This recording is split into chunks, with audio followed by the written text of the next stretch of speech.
इसी तरह संत सतगुरु इसी मनुष्य शरीर में रहकर उनको पहचानना बहुत कठिन होता। लेकिन यह है कि जो पवित्र शुद्ध आत्माएं होती, जिनका संस्कार ऊंचा, जिनका भाग्य साथ दे रहा है भाई अब की जन्म मरण से छूटेंगे। जैसे स्कूल में मास्टर तो सबको पढ़ा रहा, कोई बच्चे पढ़ लेते हैं, कोई नहीं पढ़ पाते, कोई ज़्यादा पढ़ लेते हैं, कोई कम पढ़ लेते। अब यहाँ जितने लोग बैठे हो, स्कूल में जाने का तो सबको अवसर मिला 2-4 कक्षा तक। जो लोग पढ़ लिए देखो आज वो आगे निकल गए, यूनिवर्सिटी तक चले गए, अच्छी डिग्री मिल गई, इंजीनियर बन गए, डॉक्टर बन गए। जो नहीं पढ़ पाए खेती में लग गए, कोई ट्रैक्टर चला रहा, कोई ट्रक चला रहा। ऐसे ही संतों के स्कूल में ही जो पढ़ाया जाता, संत बताते, संतों के स्कूल को सत्संग कहते। और इस स्कूल में पढ़ाया क्या जाता है? अध्यात्मवाद के गूढ़ से गूढ़ रहस्य, जीवात्मा को माँ के गर्भ में कैसे उतारा गया, मौत के समय इसको कैसे निकाला जाता, कैसे आदमी से निकाल कर गाय बैल कुत्ता बिल्ला में बंद कर देते, कैसे जीव जन्म मरण में भटकता है, कैसे नरकों की आग में जलता है, कैसे ईश्वर भगवान का दर्शन दीदार मोक्ष मुक्ति। अब ये सब जो लेसन और पाठ है, सत्संग में कोई अंग्रेजी थोड़ा ना पढ़ाई जाएगी, सत्संग में कोई फिजिक्स केमिस्ट्री पढ़ाई जाएगी, साइंस। अभी सत्संग में तो आपको आत्मा परमात्मा मोक्ष मुक्ति जन्म मरण की अभूत पहली यही विद्या है। बाकी हिंदी अंग्रेजी इंजीनियर डॉक्टर वो पढ़ाई अलग, उसके लिए स्कूल कॉलेज यूनिवर्सिटी खुला है, वो भी पढ़ लो आप, जीवन के लिए ज़रूरी है, बढ़िया नौकरी मिल जाएगी, रोटी कपड़ा मकान का बढ़िया इंतजाम होगा, बढ़िया तनख्वाह मिलेगी। मान लो कोई इंजीनियर डॉक्टर बन जाएगा, 1-2 लाख रुपया तनख्वाह मिलेगी। जब पैसा आएगा तो आपका भी जंगल में जहाँ झोपड़ी है कोठी बन जाएगी। पैसे से तो बनेगा, जादू से बनेगा, मंत्र से? अरे पैसा आएगा, पैसा कमाओगी तो आपकी भी जंगल में बढ़िया कोठी बन जाएगी, बढ़िया कपड़े पहनोगे, बाप दादों के पैरों में जूते चप्पल नहीं, आप बढ़िया सूट बूट, 50 लाख की कार में आप भी जंगल में चलोगे गांव में। लेकिन ये कब होगा? जब पैसा होगा। और पैसा कमाने के लिए शिक्षा जरूरी है, और ये शिक्षा इस यूनिवर्सिटी कॉलेज में इंतजाम किया गया। भाई अब लोग पढ़ रहे हैं, कोई कुछ पढ़ रहा, कोई कुछ पढ़ रहा, कोई कुछ पढ़ रहा, लेकिन इसमें मोक्ष मुक्ति का विषय नहीं है। यूनिवर्सिटी कॉलेज का मास्टर कोई आत्मा परमात्मा के बारे में, वो तो physics chemistry math algebra zoology botany Hindi अंग्रेजी ज्योग्राफी हिस्ट्री, हमको आप वो पढ़ाएंगे भौतिक विद्या, इसको इंटेलेक्चुअल कहते हैं। अब उसमें आप कहो मास्टर साहब आत्मा परमात्मा बता दो, मास्टर साहब को क्या पता, अंग्रेजी के मास्टर क्या पता। अरे आत्मा परमात्मा जन्म मरण के लिए तो संतों का सत्संग स्कूल अलग है। ये संतों के स्कूल को सत्संग कहते हैं। जब आप इसमें चलोगे तो संत महापुरुष धीरे धीरे एक एक लेसन पाठ को आपको पढ़ाएंगे।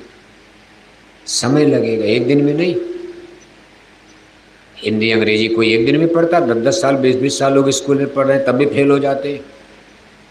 और ये तो आत्मा परमात्मा का गूढ़ ज्ञान है, इसको समझने के लिए बहुत काल जब कर सत्संग तब हुई है सब संशय भंगा। आप में इतना संशय भ्रम है, आप ऐसा कर्म कांड में डूब गए, अंधविश्वास आडंबर पाखंड में।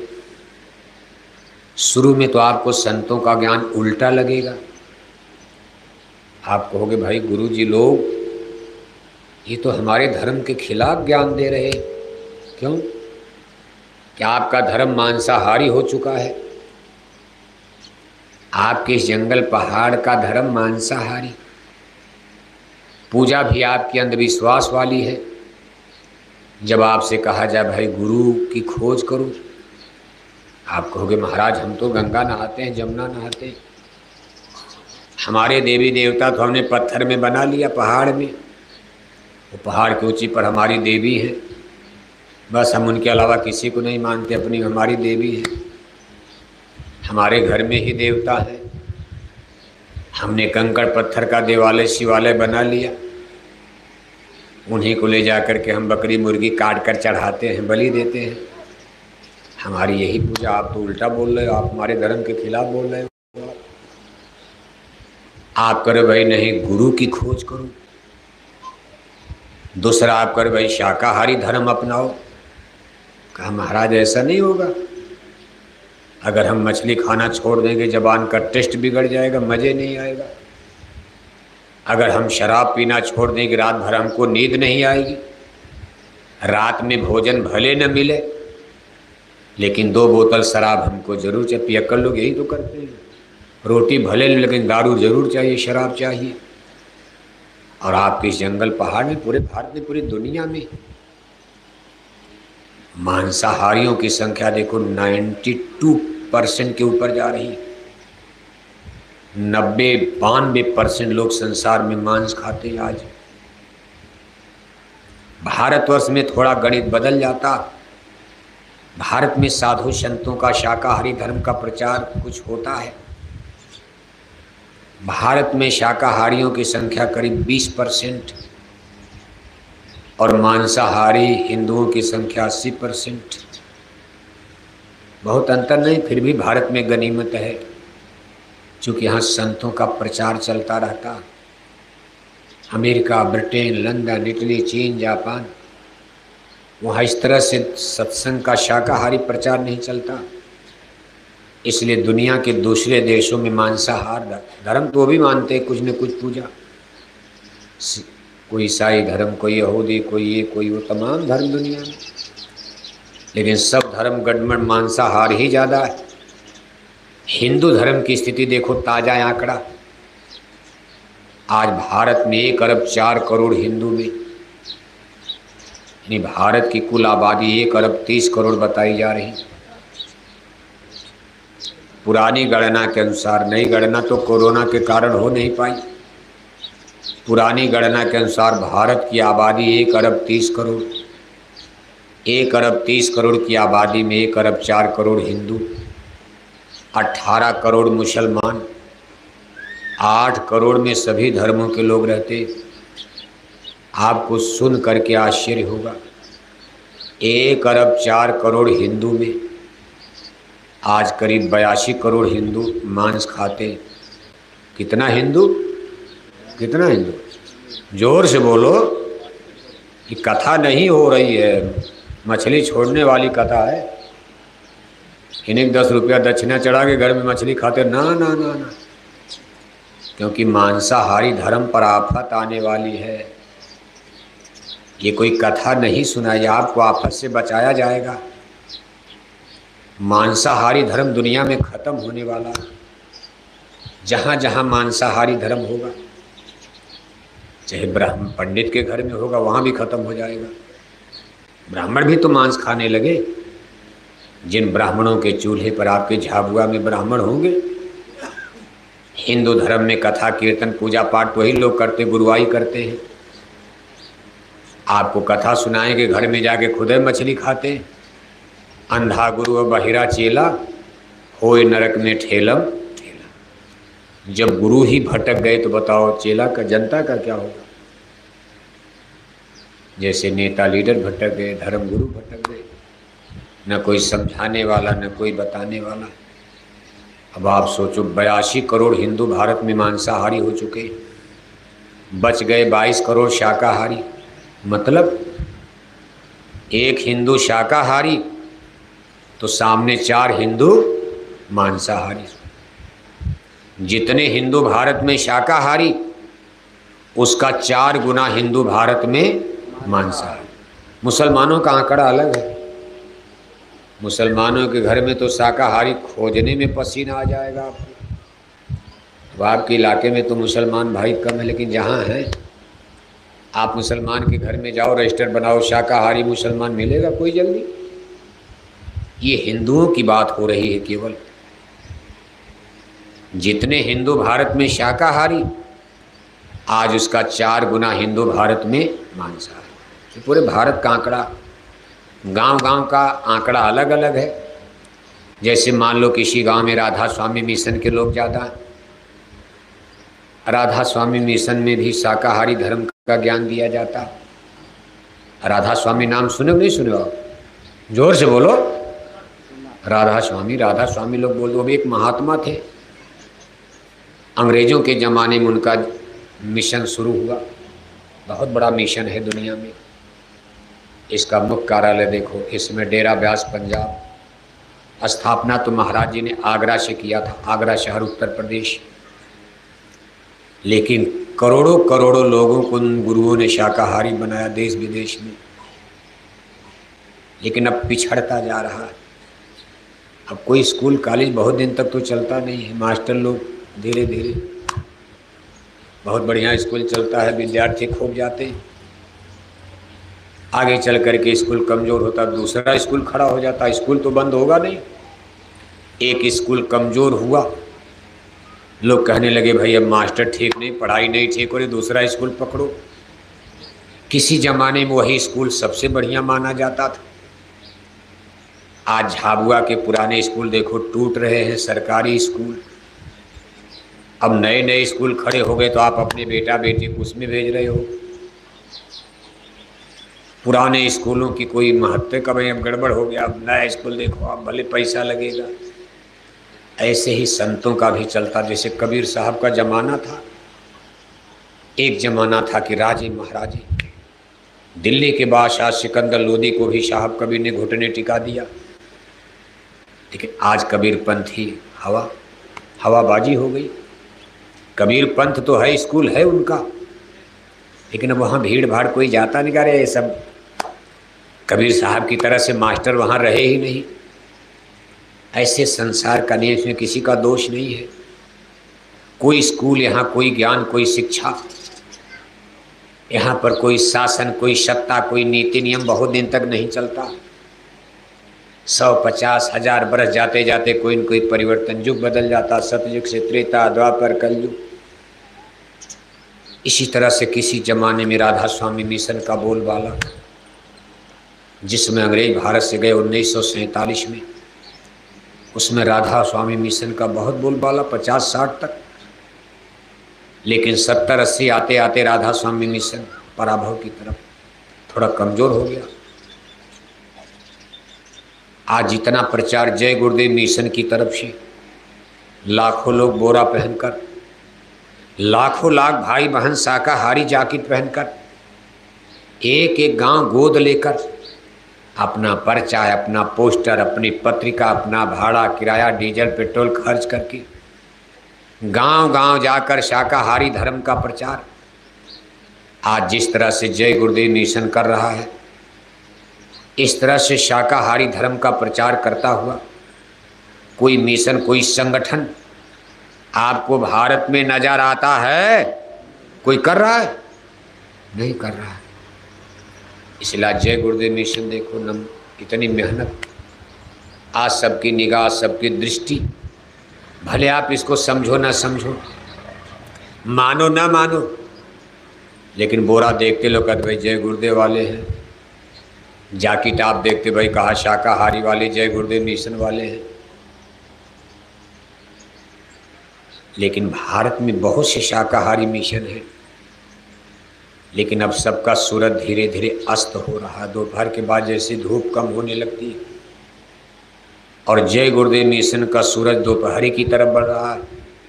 दोपहर में प्रकाश ज़्यादा होता है, बस इतने अंतर है। उनका कोई बुराई नहीं है, उन्होंने मेहनत किया है। और जय गुरुदेव मिशन के द्वारा कुछ काम होने वाला है। इन भारत में शाकाहारी धर्म का फैलाव होगा। एक वक्त ऐसा आएगा कि आपके झाबुआ जिले में कहीं मछली, अंडा, शराब की दुकान दिखाई नहीं पड़ेगी। वैसे चीज़ अभी विश्वसनीय नहीं है, विश्वास नहीं होता। ऐसा कैसे हो जाएगा? मांस, मछली, अंडा, शराब की दुकान पूरे झाबुआ में कहीं नज़र नहीं आएगी। कुछ ही साल के बाद इस दृश्य को आप देखोगे, तब जय गुरुदेव मिशन की बात आपकी इतने दिन से जो बात करे देखो सच, क्योंकि ही ईश्वर की मौज है, भगवान की मनसा है। इसलिए हमारे गुरु महाराज कभी कभी कहते थे कि ये काम नहीं इंसान का, ये काम है भगवान का। ये भगवान की मनसा है, भगवान का काम है।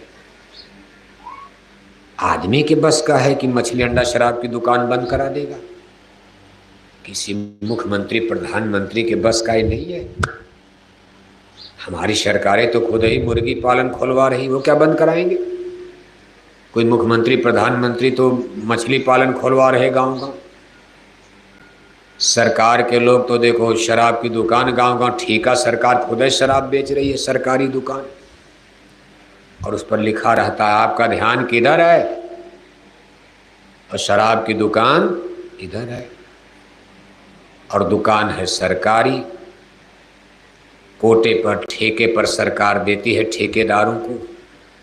सरकार को बड़ी आमदनी हो रही है, लेकिन सरकारों को ये नहीं पता कि हमारे बच्चे बच्चियां बिगड़ रहे हैं शराब से।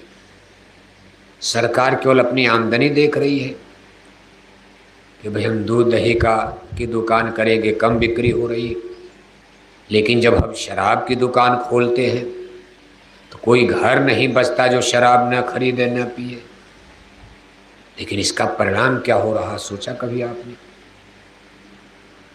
इसी चीज को जय गुरुदेव मिशन के लोग देखो लेकर आगे बढ़ रहे हैं कि हमारे बच्चों का संस्कार इससे बिगड़ रहा है।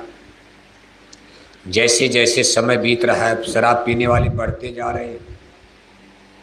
अब तो आपके झाबुआ में देखो, अपने गांव में देखो, छोटे छोटे बच्चे भी शराब पीने लगे। कक्षा 10 पास नहीं कर पाए, अभी शादी नहीं, ब्याह नहीं, और माँ बाप के चोरी चोरी जंगल में जाके दारू पी रहे, शराब पी रहे, गांजा पी रहे। हम लोगों को गुरु महाराज ने देखो 14 मई 1983, आज के 40 बरस पहले हम लोगों को बोरा पहनाया, और इसीलिए पहनाया कि आप लोग मेहनत करो कि हमारे बच्चे शराब की गंदी आदत न पकड़े, बच्चों का संस्कार न बिगड़ने पाए। 40 साल मेहनत की गई, लेकिन लाभ क्या मिला? बच्चों की शराब छूटी नहीं, और अब उल्टा हो गया। पता चला बेटियों ने भी शराब पीना शुरू कर दिया। बच्चे शराब छोड़े नहीं, लड़कों ने शराब छोड़ा नहीं, लड़कियों ने भी भारत में शराब पीना शुरू कर दिया। अब बताओ अब को क्या होगा इसका अंजाम? बेटियां शराब पीने लगी, कभी धर्म कर्म बचेगा? बड़ी बड़ी यूनिवर्सिटी में जाओ, 20-22 साल की कोमल मन हृदय बेटियां इंजीनियर डॉक्टर की डिग्री लेने जाती, बेंगलोर, हैदराबाद, चेन्नई, बम्बई, दिल्ली, और वहाँ के होटल वार क्लब में 11-11 बजे रात तक माँ बाप के चोरी चोरी ये दारू शराब पी रही है। आधी आधी रात तक हाथ में हाथ डालकर नंगा नाच नाचती, तब तक इनको बहला कर फुसला कर धोखा देकर कोई लेकर जंगल भाग जाता, और फिर 6 महीने साल भर के बाद उनकी कटी पटी मुर्दा लाश पाई जाती, मारी जाती। ये घटनाएं आप रोज मीडिया में पढ़, सबके हाथ में मोबाइल है, इंटरनेट, कंप्यूटर, मोबाइल। ये पढ़े लिखे लोगों का हाल है।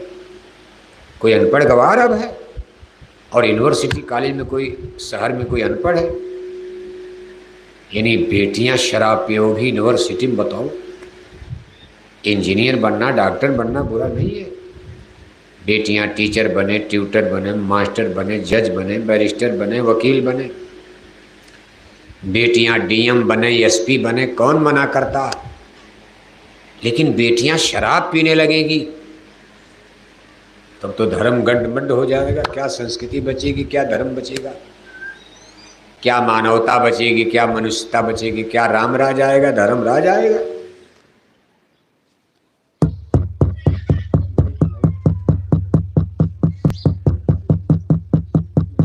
लाइट गई, बैटरी नहीं है।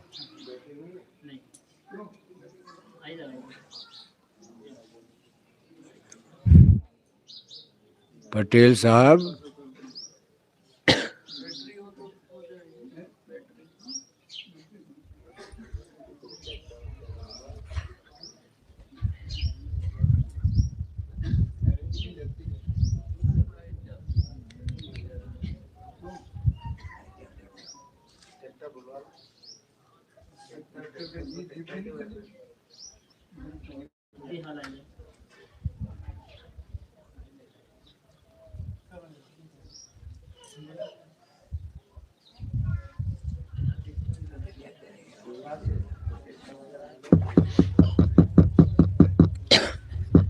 भाऊ साहब, तब तक सो लीजिए आप।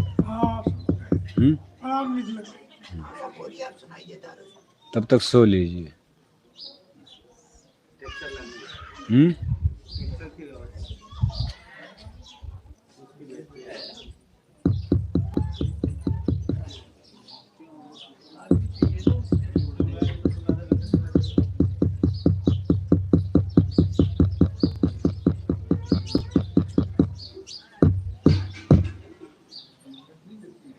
ट्रैक्टर कहाँ मिलेगा?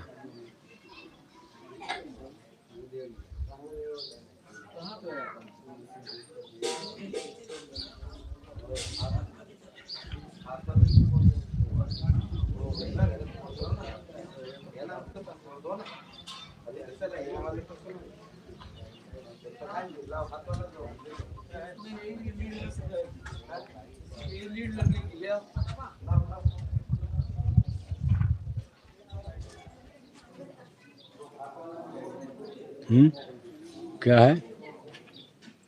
हाथ वाला?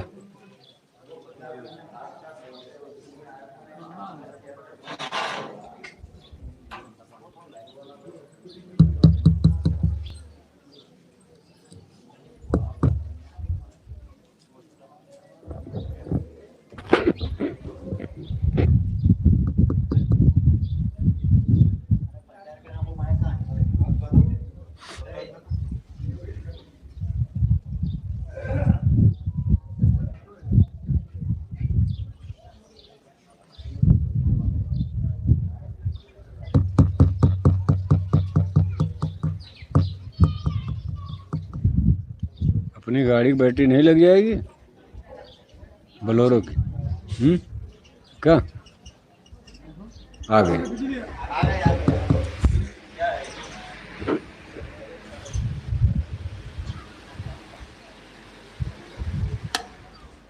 तो देखो आप,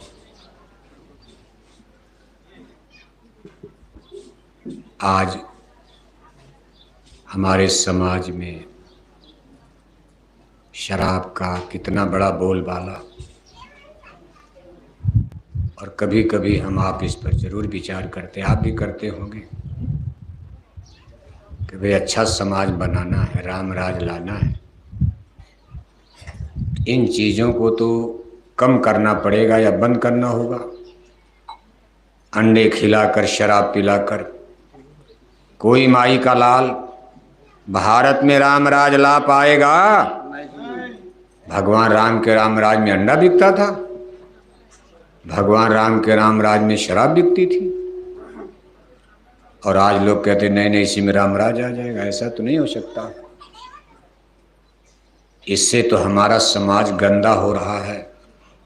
बेटे बेटियां, बच्चे बच्चियां सब शराब पिएंगे तो समाज में करप्शन, बुराई, व्यभिचार, भ्रष्टाचार, दुराचार, अनैतिक कर्म, पापाचार ये तो बढ़ेगा। घर परिवार समाज में अगर पाप कर्म बढ़ेगा तो मोक्ष मुक्ति की बात तो दूर, हम लोग लौकिक जीवन में भी सुखी नहीं हो सकते। घर परिवार की व्यवस्था भी चरमरा जाएगी। इसमें भी रगड़ा झगड़ा जैसे जानवर में होता है, आदमी बिल्कुल जानवर हो जाएगा, पशु हो जाएगा। ऐसा समय आपके सामने आ जाएगा कि मामा भांजी नहीं पहचाने, चाचा भतीजी न पहचाने, बाप बेटी नहीं पहचानेगा, भाई बहन नहीं पहचानेगा। जैसे जानवर का चरित्र वैसे मनुष्य का हो जाएगा। तो फिर तो ये संसार चलना कठिन हो जाए। तभी भगवान कह रहे इनको खत्म करो, फिर प्रलय मचेगी, फिर हमको आपको अपने कर्मों की सजा मिलेगी। ऐसा समाज भगवान को मंजूर नहीं है। इसी को कहा जब जब होई धर्म की हानि, यदा यदा ही धर्मस्य ग्लानिर्भवति भारत, तब धरती पर मनुष्यों को अपने कर्मों का सजा दंड मिलता और फिर धरती पर बहुत लोग मारे जाते हैं, धरती खून से लाल होती, चारों तरफ से विप्लवकारी परिस्थितियां पैदा होती, प्रकृति नाराज होती, कहीं बाढ़ आ रहा तो कहीं सूखा पड़ रहा, कहीं भूकंप आ रहा, कहीं जलजला आ रहा, इस युद्ध खड़ा हो गया, कहीं जाति का झगड़ा, कहीं धर्म का झगड़ा, फिर ये धरती खून से लाल हो जाती है। यही तो राम रावण का और फिर कौरव पांडवों का महाभारत का युद्ध, ये सब क्यों होता? उसी परिस्थिति में हम आप भी जा रहे। रावण की भी लंका सोने की थी, बहुत बड़ा वैभवशाली राष्ट्र, नगर, देश लंका कोई मामूली था। लेकिन देखो इसी बुरे पाप कर्मों के कारण नहीं बच पाई, लंका भी जल गई। रावण का इतना शक्तिशाली साम्राज्य भी नष्ट हो गया, मिट्टी में मिल गया। तो हम लोग विकास के नाम पर विनाश की तरफ बढ़ रहे हैं। विकास तो क्या, रोटी कपड़ा मकान, चलो ये हो रहा, सड़क बन रही, स्कूल बन रहा, अस्पताल बन रहा, बड़े बड़े बंदरगाह बन रहे, इंटरनेट, कंप्यूटर, मोबाइल सबको मिल गया, फैक्ट्री कारखाने में नौकरी चाकरी मान लो, लेकिन अच्छाई का विकास तो नहीं हो रहा है। विकास तो इसके साथ साथ बुराई, अच्छाई की जगह बुराई बढ़ रही पढ़े लिखे समाज में। ये संसार के भविष्य के लिए खतरे की चीज है। फिर समाज ही नष्ट हो जाएगा, फिर क्या भगवान का भजन कोई करेगा? कैसे आत्मा का कल्याण होगा जिसके लिए मानव जन्म मिला?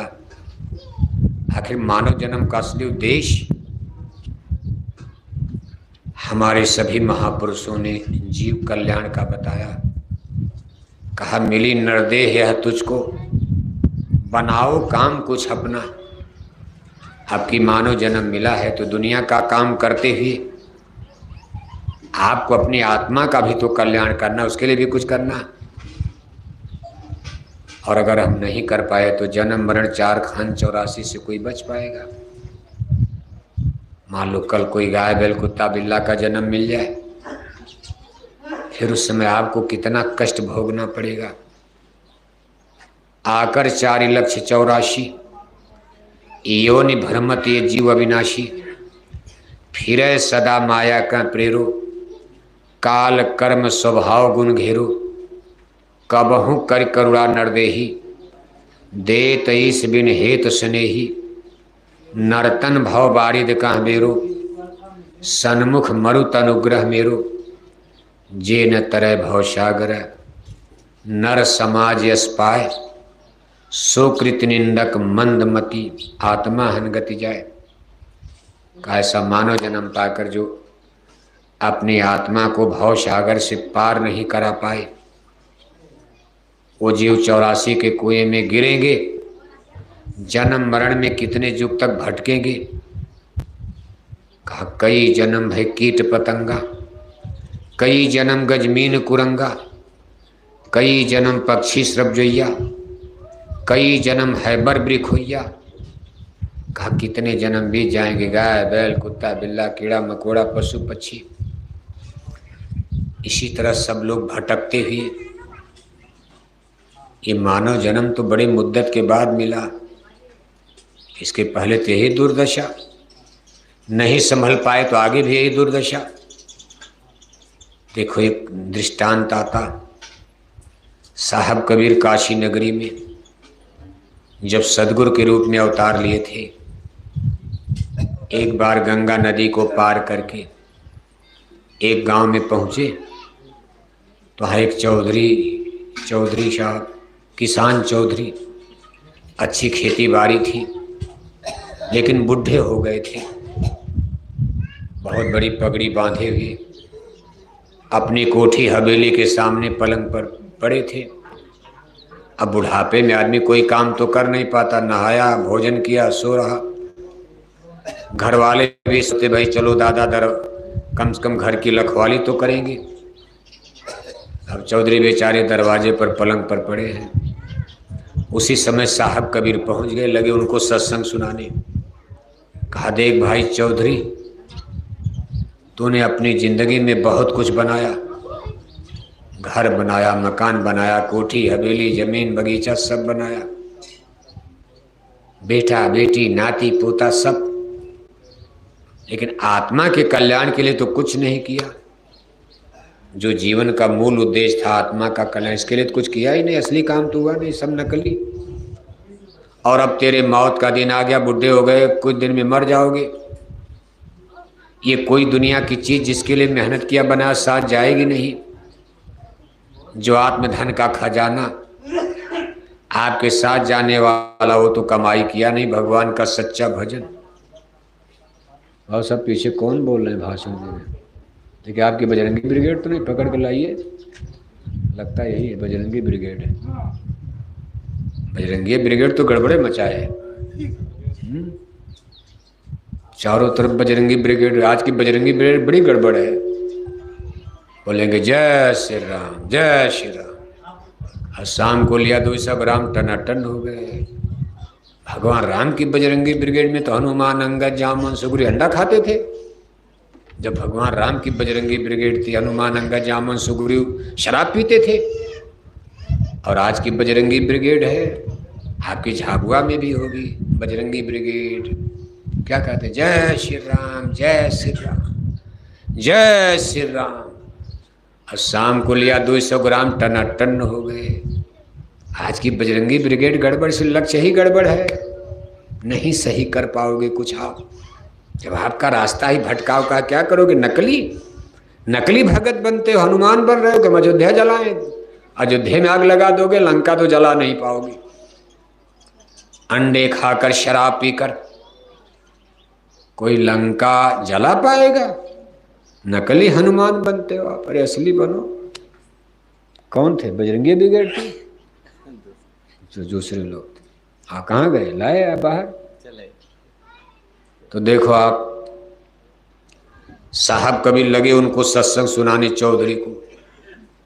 कहा तेरा बुढ़ापा आ गया, कुछ तो अच्छा, चलो तेरा जीवन कुछ बचा हुआ है, जो भी 6 महीना साल भर तेरा जीवन बचा है, तो कुछ भगवान का भजन कर ले। मैं गुरु मंत्र यानी भगवान के भजन का मैं रास्ता दे रहा हूं।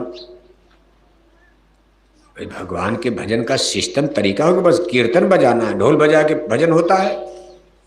कोई मास्टर ही तो बताएगा कैसे पढ़ा जाता है।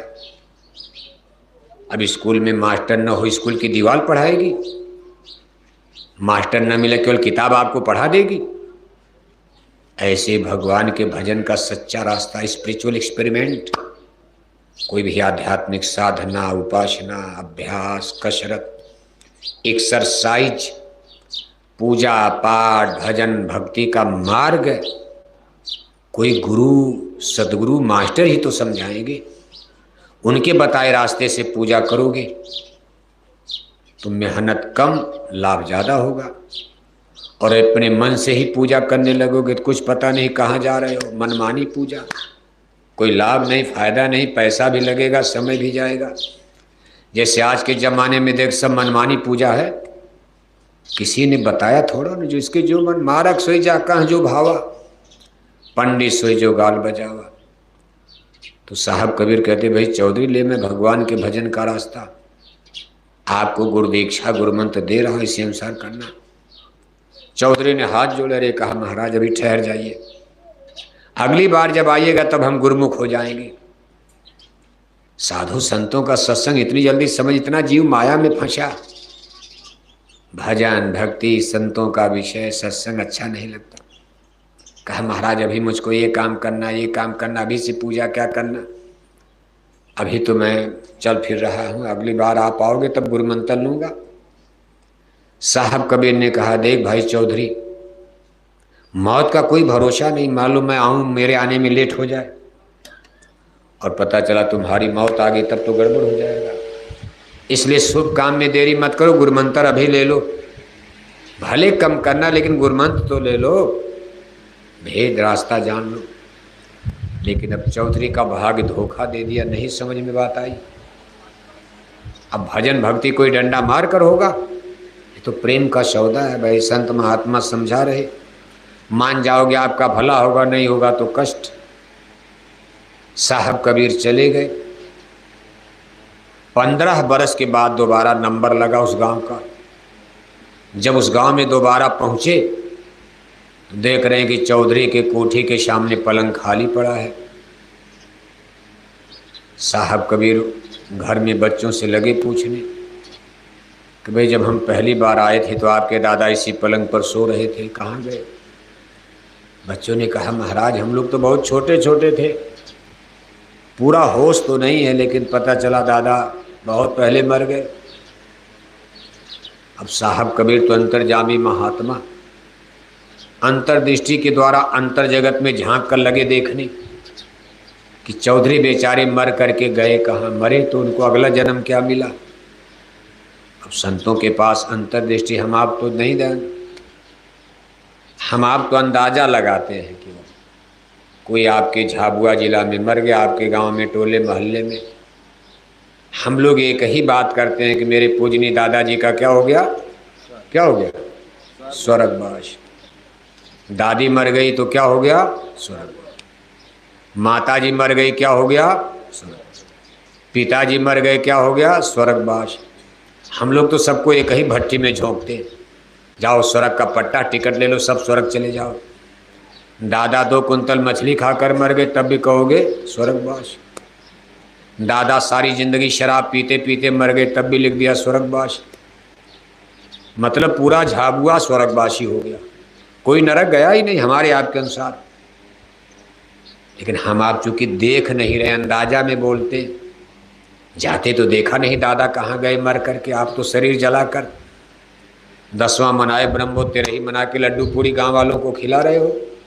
क्या आज हमारे दादा का ब्रह्मोत्सव 13वीं लड्डू पूड़ी खाओ, दादा स्वर्ग चले गए।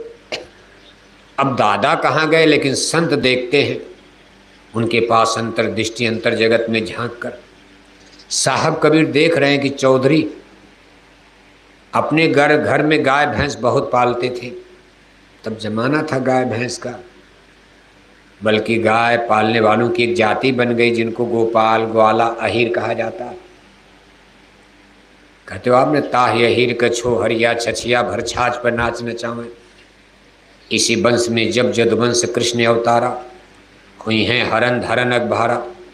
सगे मामा कंस की जेल में मथुरा में, योगेश्वर श्री कृष्ण जी महाराज ने ग्वाल वंश में, चरवाहे वंश में गाय चराने वालों को, गाय पालने वालों को गोपाल।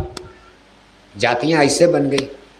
लोहे की खोज हो गई, लोहे का तीर तलवार फावड़ा कुदाल आपकी खेती के लिए जो बनाने लगे, उनकी एक जाति बन गई वर्ग। इसको लोहार कहा जाने लगा। लोहा का काम करने वाले लोहार हो गए। सोने की खोज हो गई, सोने का काम करने वाले सोनार हो गए। चमड़े का जूता चप्पल बनाने वालों का भाई चमार हो गए। पहले तो इसी तरह जातियां बनी, लेकिन शादी ब्याह एक दूसरे में तब हो जाता था। आगे चल कर के एक नई व्यवस्था आ गई कि भाई अपनी अपनी व्यवस्था में ही शादी करो।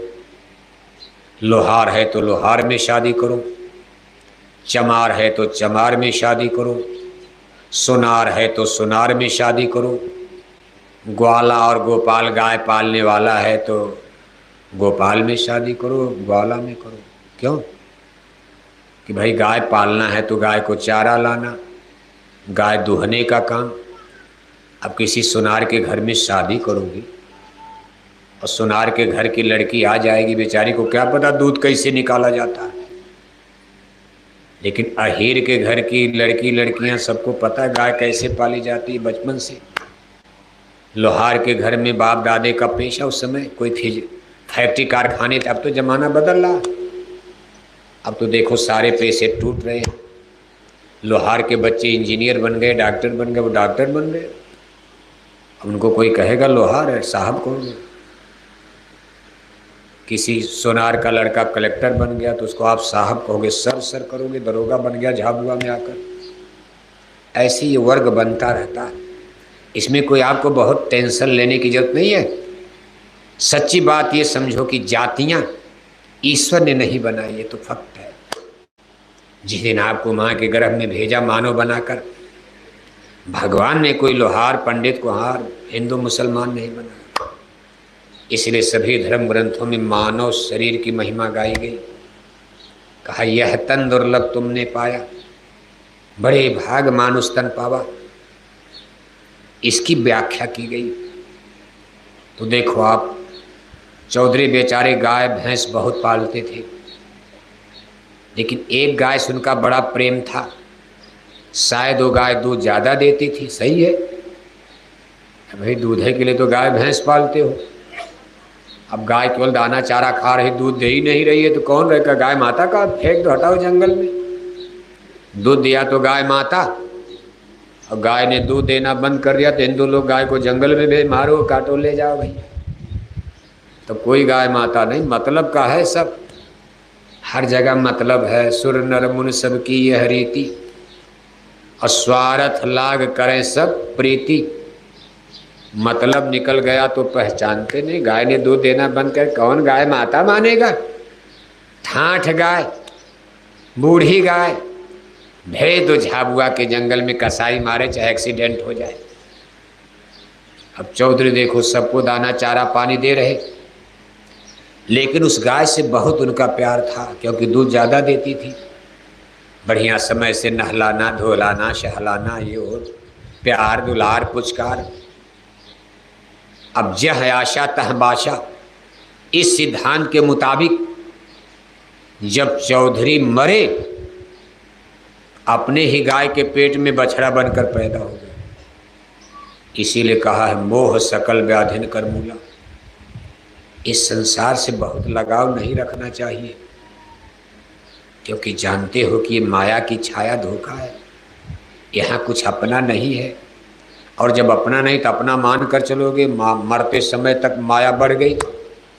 कहा ममता तो न गई मेरे मन से, तो उसी मोह की डोरी पर फिर आपका पुनर्जन्म हो जाएगा। गाय से प्यार किया तो गाय के पेट में ही बैल बनकर पैदा हो गए चौधरी। अब घर में तो लोग तिरही मना रहे कि दादा गंगा नहाते थे, दादा का स्वर्गवास हो गया। घर में बच्चों को क्या पता हमारे दादा घर में ही बैल बन गए। वो तो कह रहे दादा का स्वर्गवास हो गया, और दादा घर में ही बछड़ा बनकर पैदा हो गया। खिलाया पिलाया, जब बैल बन गए तो हल में नाधा, खेती के काम में 2-4 डंडा रोज पीठ पर बज रहा। पहले जमाने में ट्रैक्टर नहीं था, हल बैल से लोग खेती करते थे, इसलिए गाय बैल लोग पालते भी थे, गाय भैंस, क्योंकि गाय से ही बछड़े बैल बन मिलते थे। उनकी बड़ी कीमत होती थी, क्योंकि बैल से ही खेती नहीं होगी तो रोटी कैसे मिलेगी। अब तो ट्रैक्टर मशीनें के युग में बैल की कोई मतलब ही नहीं है। कुछ दिन तक बच्चों ने अपने उनको देखो हल में और डंडा बजाए खेती में। 1 साल बीता तो ले जाकर बगल के गांव में एक गाड़ीवान को बेच दिया। गाड़ीवान ने मंडी बाजार से सामान ढोने के लिए, बैलगाड़ी चलती थी, उसमें नाधा। 2-3 साल गाड़ीवान ने डंडा बजाया। इसके बाद गाड़ीवान ने ले जाकर बगल के गांव में एक तेली को बेच दिया। तब तेल बनाने वालों को तेली कहा जाए। ये सब जातियाँ इसी तरह तेल, अब तो मशीनें हैं, फैक्ट्री में तेल बन रहा, डालडा बन रहा, रिफाइन बन रही, सरसों का तेल, तिल का तेल, सोयाबीन का तेल, फैक्ट्री में खटाखट हजारों लीटर तेल खटाखट तैयार। लेकिन तब तेल कोल्हू में, जैसे गन्ना पेरते थे रस, ऐसे बैलों से चलाया जाता था कोल्हू। उस तेल का काम करने वालों की नाक का जाति बन गई तेली। कभी आपको तेली कहा जाएगा, क्योंकि आप तेल बनाते हो। अब देखो 2-4 साल तेली ने पीठ पर डंडा बजाया। अब बैल की उम्र ही क्या होती है, 8-10 साल। बैल बुढ़ा हो गया, किसी काम का नहीं। तब तेली ने ले जाकर के उसको बनारस में, काशी नगरी में एक कसाई को बेच दिया। कसाई यानी तब भारत में मुसलमान आ चुके थे। जिस समय की ये घटना है साहब कबीर, उस समय भारत में मुसलमानों का राज हो चुका था। दिल्ली में सिकंदर लोदी का राज था, लोदी वंश में। जब कसाई को बेच दिया तो कसाई ने बैल की बोटी बोटी काट डाली, बैल की मांस को काशी की सड़कों पर बेच दिया, उनकी चमड़ी को निकाल करके सुखा करके केमिकल मसाला लगाकर ढोल नगारा बजाने वालों को दे दिया। ढोल नगारा बाजा बजाने वालों ने उस चमड़ी को अपने ढोल नगारे पर कस दिया। चौधरी के चमड़े की बन गई ढोल, धाम धाम बजना शुरू हो गई। कुछ दिन के बाद चौधरी के घर में पड़ी शादी, तो घर वालों ने सोचा भाई चलो बनारस में किसी नाचने गाने वाली कंपनी का सट्टा हो जाए। अब देखो विधि का विधान, उसी कंपनी के पास पहुंच गए जहां दादा के चमड़े की ढोल बनी थी। पैसा दिया, दिन तारीख मुकाम गांव पता सब नोट करा दिया कि भाई हमारे घर में आपको गाना बजाना करना है, शादी का दिन। समय से गाने बजाने वाले पहुंच गए, कंपनी वाले। रात में सबने खाना खाया और दादा के चमड़े की ढोल घर में बजने लगी, नाच गाना शुरू हो गया। अब किसी को क्या पता कि दादा की ही ढोल बनी है। दुनिया अंधी बहरी, जग भइले अंधा, हम के समझाई। दुनिया खाने पी, दादा मर गए भूल जाते। तेरही के बाद कौन याद करता। ब्रह्म बहुत तेरही मनाने के बाद कोर्ट कचहरी में जाकर जमीन हमारे नाम कर दो, बगीचा हमारे नाम करो, दादा मर गए घर हमारे नाम करो। सब जमीन जायदाद अपने नाम करा करके कौन दादा को याद करता। ये संसार इसी तरह चलता रहता, चल रहा है अनादिकाल से। दादा कहाँ गए, नरक गए कि स्वर्ग गए, क्या हो, कुछ नहीं। बस एक संतोष के लिए कह दिया जाता दादा का स्वर्गवास हो गया। क्या हो गया, स्वर्ग चले गए, कोई चिंता की बात नहीं। और दादा देखो कितनी दुर्गति भोग रहे हैं। दादा के चमड़े की ढोल बज रही है। साहब कबीर अपने परम से धर्मदास के साथ गांव के सिवान से जंगल से रात में जा रहे थे। वो तो अंतर्जामी संत महात्मा। जब चौधरी के घर में ढोल की आवाज़ सुने तो साहब कबीर जंगल में आंख बंद करके खड़े हो गए और लगे एक श्लोक पढ़ने। कहा, बैल बने हल में जुते, फिर गाड़ी में दीन, तीली के कोल्हू चले, बेच कसाई दीन, मांस कटी बोटी बिकी, चमड़न मढ़ी नगार, कछु कर्म बाकी अभी ऊपर पड़ती मार। धर्मदास ने कहा, गुरु महाराज किसको सुना रहे हैं, यहाँ जंगल में कोई है नहीं, केवल मैं ही तो आपके साथ हूँ। और ये श्लोक अगर आपने पढ़ा है इसका मतलब समझाइए, मतलब क्या इसका। तब साहब कबीर ने चौधरी की पूरी कहानी सुना दिया कि मैंने इसको मानव जन्म में बहुत समझाया, सत्संग सुनाया। अगर आज ये मेरी बात मान गया होता, इसको 84 में बैल का जन्म न मिलता, आज इसकी ये दुर्दशा न होती, मैं इसका उद्धार करता, मैं इसका उद्धारक बनता।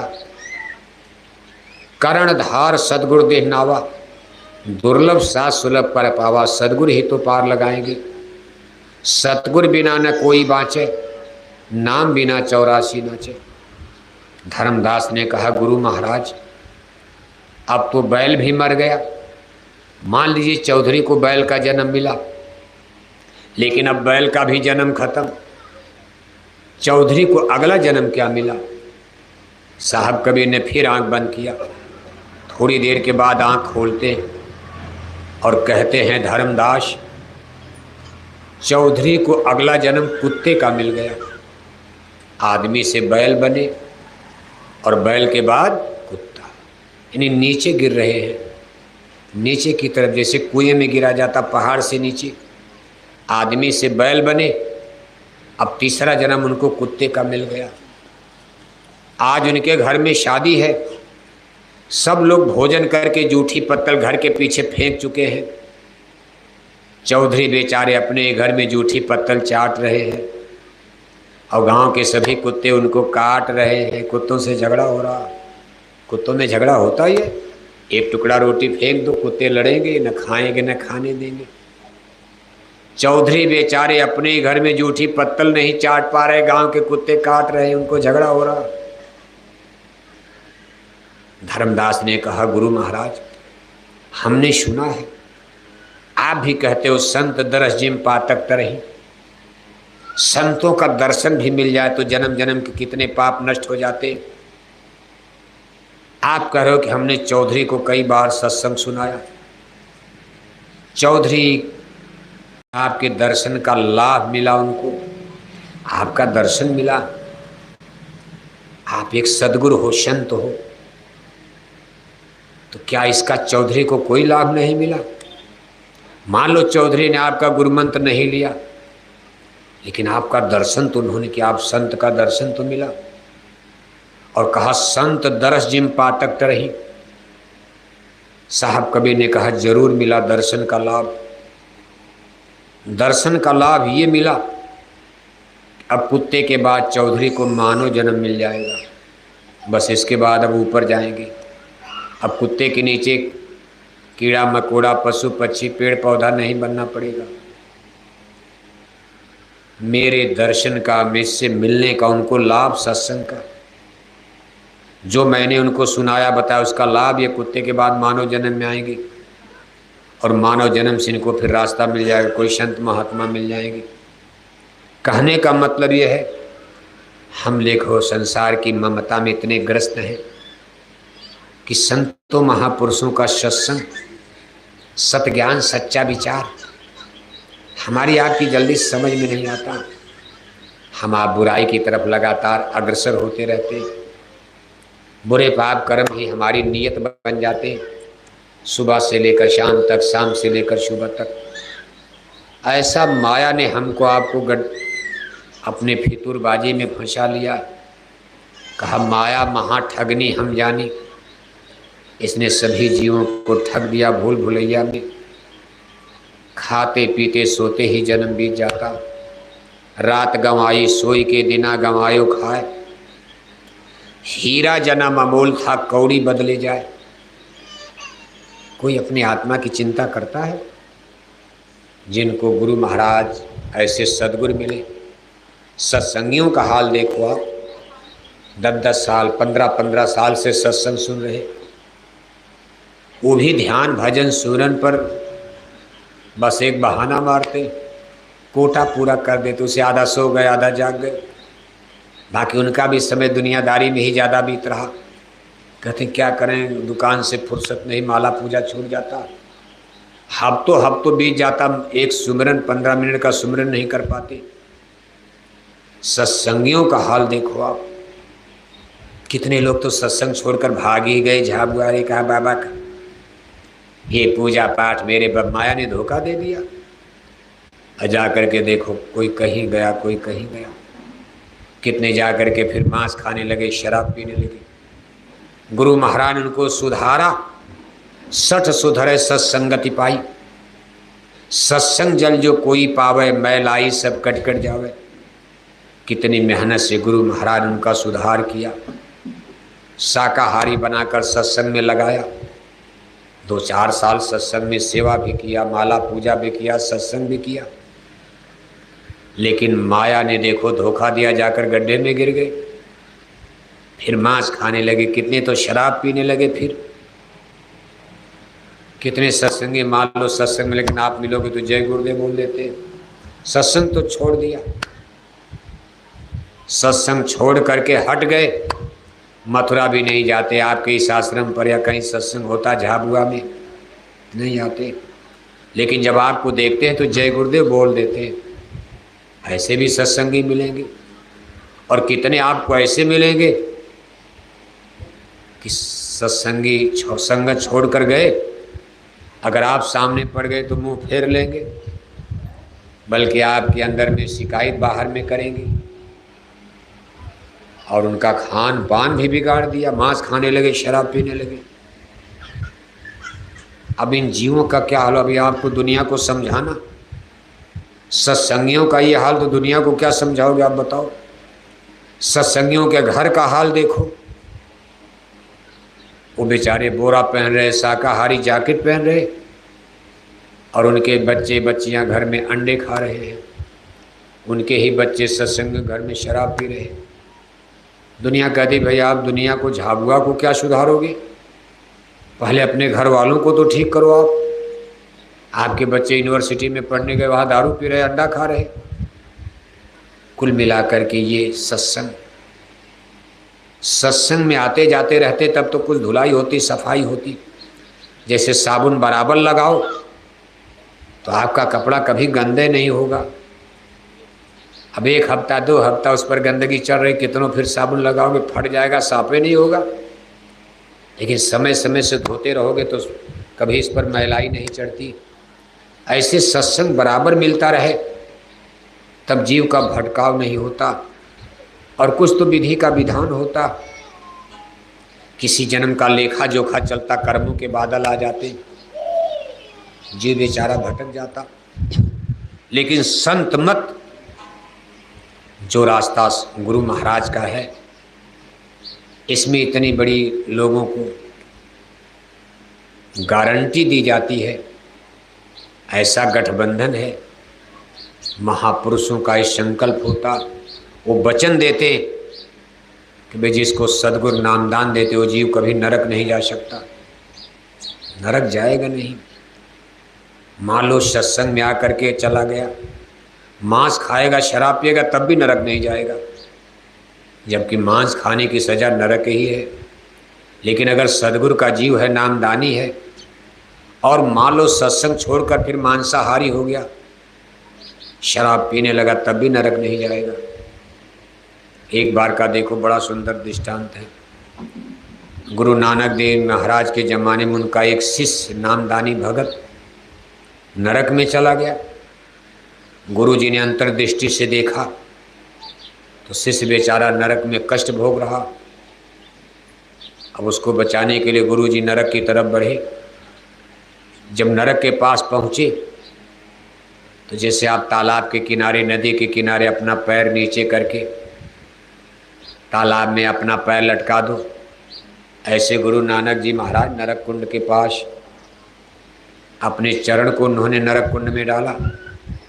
उनका अंगूठा नरक कुंड में डूबा तो नरक ही सूख गया। नानक नरक अंगूठा बोरा, सब जीवन का किया निबेरा। अपने एक जीव के लिए जब उन्होंने नरक में अपना अंगूठा ऐसे लटकाया तो पूरा नरक कुंड ही सूख गया। अब उसमें जितने जीव थे सबका उद्धार हो गया, एक जीव के कारण सबका उद्धार हो गया। तब काल ब्रह्म पुरुष ने अपने अधिकारी कर्मचारियों को बुलाया, कहा भाई देखो ये तो बड़ा गड़बड़ हो गया, हमने जितने नरक बनाए हैं, हमारे पास मसाला सीमित है, जो भी 54-56 नरक हमने बना दिया।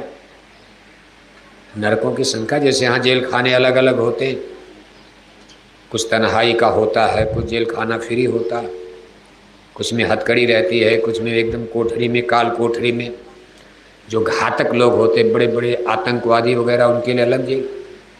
ऐसे नरकों का भी अलग अलग 54-56 किस्म के नरक का है जो बनाए। एक नरक तो आज हमारा खत्म हो गया, एक जेल खत्म हो गई। ऐसे ही संतों के जीव को यहाँ लाओगे और संत अपने जीवों के लिए यहाँ आते रहेंगे तो कुछ समय बीतने के बाद हमारे सब नरक ही खत्म हो जाएंगे और दोबारा उनको फिर बनाना कठिन हो जाएगा। मसाला हमारे पास सीमित है, इसलिए किसी संत के जीव को नरक मत लाना। कहा महाराज संत के नामदानी जीव अगर बड़ी गड़बड़ी करेंगे तब सजा। कहा बस उनके लिए इतने सजा रहेगी कि उनको 84 के कुएं में बस 1 जन्म 2 जन्म डाल करके ऊपर ला दो आप, उनके लिए उतने सजा, नरक मत लाना। बस 1 जन्म कहीं डाल दिया 84 में। इतनी बड़ी सहूलियत इस नामदान, इतनी बड़ी गारंटी है। देखो एक दृष्टांत आता, राधा स्वामी मिशन पंथ में जब बाबू सावन सिंह जी महाराज डेरा ब्यास की गद्दी पर विराजमान थे, उनका बड़ा ही एक सेवादार शिष्य उनकी कुटिया में सेवादार थे, गुरु के विशेष सेवादार। लेकिन एक दिन घटना घट गई, एक सत्संगी से झगड़ा हो गया। अब उसने उनका बहुत बड़ा अपमान, गाली गलौज सब कुछ। अब उनको इसका बड़ा रंज हुआ और उससे भी बड़ा कष्ट हुआ कि गुरु महाराज वहाँ थे, कुछ नहीं बोले। कि भाई अगर गुरु महाराज बोल देते तो बात फिट, डांट देते, लेकिन गुरु महाराज चुपचाप मौन है। और उस सत्संगी उनकी बड़ी धुनाई कर रहा, गाली गलौज, मान अपमान। इसका उनको इतना कष्ट, रंज, आश्रम छोड़कर ही नाराज होकर चले गए। तमाम सत्संगी देखो छोटी छोटी बात में, मान पर जब चोट पड़ती है, बड़े बने 3 मार सही। मान सम्मान भी बहुत बड़ी चीज होता है, थोड़ा सा हुआ भाग जाते हैं, अरे कहा हम कोई सत्संग में नहीं आएंगे। और मान ही मारना है। कहा नानक नन्हा होए रहो जैसे नन्ही दूब, और घास जर जाएगी दूब खूब की खूब। छोटा बनना दीन गरीबी धार, तेरे भले की कहूँ। दीन गरीबी मत इस युग का, लेकिन मन है कि मानता नहीं, छोटा बनना चाहता नहीं। अब गुरु महाराज तो सोते भाई आज इनका कुछ कर्म कर्जा मान सम्मान उतर जाएगा, इनको भक्ति का, अपनी सेवा का अहंकार घमंड चढ़ा है। अब देखो गुरु जी तो कुछ सोच, डॉक्टर कुछ सोच रहा, मरीज कुछ सोचता। मरीज का अपने मर्ज के विचार में, अपनी बीमारी के लिए अलग विचार होता, और डॉक्टर का मरीज के लिए अलग विचार। डॉक्टर तो देख रहा क्या बीमारी है, मरीज को नहीं पता कौन बीमारी। गुरु को पता भाई ये इनको अपनी भक्ति का घमंड हो गया है, और उनको लग रहा है कि गुरु जी हमारे लिए कुछ बोले नहीं, आदमी हमको गाली दे रहा है। हम इतने भगत, इतने बड़े सेवादार कुटिया में गुरु जी के, हमारी बेइज्जती एक मामूली सत्संगी करा, गुरु जी बोल ही नहीं रहे। इसका घात लगा, भाग गए। और जब गए गांव में अपने, तो गलत संगत में, कहा हमको सत्संग वत्संग से कुछ लेने देने नहीं। मांस खाने लगे, शराब पीने लगे, इतना गंदे विचार में आ गए। और कुछ दिन के बाद शरीर में बीमारी लग गई। अब सत्संगी होकर जब मांस खाएंगे, शराब पी, बीमारी, भरी जवानी में मौत हो गई। और मरने के बाद उनको कुत्ते का जन्म मिल गया, लेकिन कुत्ता भी बने तो बड़े सुंदर। और ऐसा विधि का विधान देखो, आश्रम में ही आ गए। वो कुत्ता ऐसे अटकते भटकते आश्रम में ही पहुंच गया। आश्रम में भंडारे में जूठी पत्तल चाटते, खाते पीते। गुरु साहिब के सामने कुटिया के आसपास कुत्ता पहुंच गया। गुरु महाराज ने जब देखा, यानी बाबू सावंत सिंह महाराज ने जब देखा, तो उस कुत्ते को बड़ा प्यार दिया। कुत्ता सुंदर था, जैसे कुछ कुत्ते आप देखने में घृणा हो जाती, मारो मारो। और कुछ कुत्ते इतने सुंदर होते हैं, लोग उनको अपनी कार में लेकर के घूमते हैं। उनकी 1-1 लाख रुपए कीमत होती है। और वो कुत्ते इतने समझदार होते हैं कि आपके घर में कहीं वो टट्टी नहीं कर सकते, वो भी लैट्रिन में, या घर जहाँ आप जगह बनाओ वहीं टट्टी करेंगे।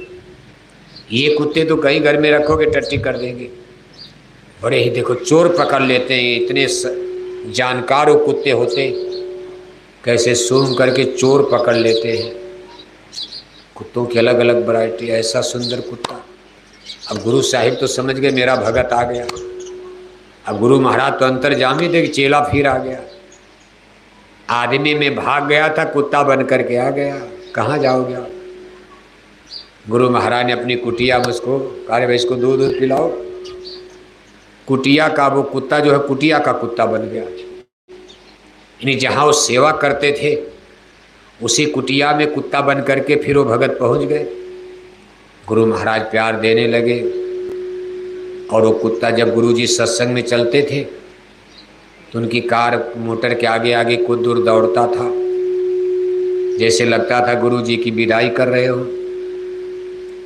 एक दिन गुरुजी सत्संग में चले, कुत्ता आगे आगे दौड़ रहा, तब तक उनकी गाड़ी का चक्का कुत्ते के ऊपर चढ़ गया। उसकी हड्डी उड्डी, चेस्ट, सीने की, छाती की हड्डियां टूट गई, मुंह से खून गिरने लगा, कुत्ता घायल हो गया। गुरु महाराज को सत्संग में जाने के लिए देरी हो रही, जरा कम करो भाई, सत्संग में जाने के लिए देरी हो रही तो गुरु महाराज ने सेवादार सत्संगियों से कहा, भाई देखो इस कुत्ते को, देखना अभी हम शाम तक आ रहे हैं।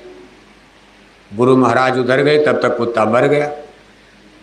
सत्संगियों ने कुत्ते को ले जा करके आश्रम की बाउंड्री के बाहर, ब्यास नदी बहती थी, ब्यास नदी के किनारे डेरा ब्यास आश्रम है, इसीलिए उसको डेरा ब्यास कहा जाता। ले जा करके ब्यास नदी के किनारे, पंजाब में पड़ता है, लुधियाना, अमृतसर, जब आप उधर कभी जाओ, ले जा करके ब्यास नदी के किनारे झाड़ में, जंगल में फेंक दिया। शाम को जब गुरु महाराज आए तो आते ही करे, भाई मेरा कुत्ता कहाँ है? तो सत्संगियों ने कहा, गुरु महाराज कुत्ता तो मर गया। कहा मरने के बाद क्या हुआ? अरे कहा हम लोगों ने जंगल में ले जाकर फेंक दिया। अरे कहा मेरे कुत्ते को जंगल में फेंक दे, जाओ लाओ। अब देखो उस कुत्ते को फिर मंगवाया, मरा हुआ कुत्ता। फिर उसको नहलाए धुलाए, बाजार से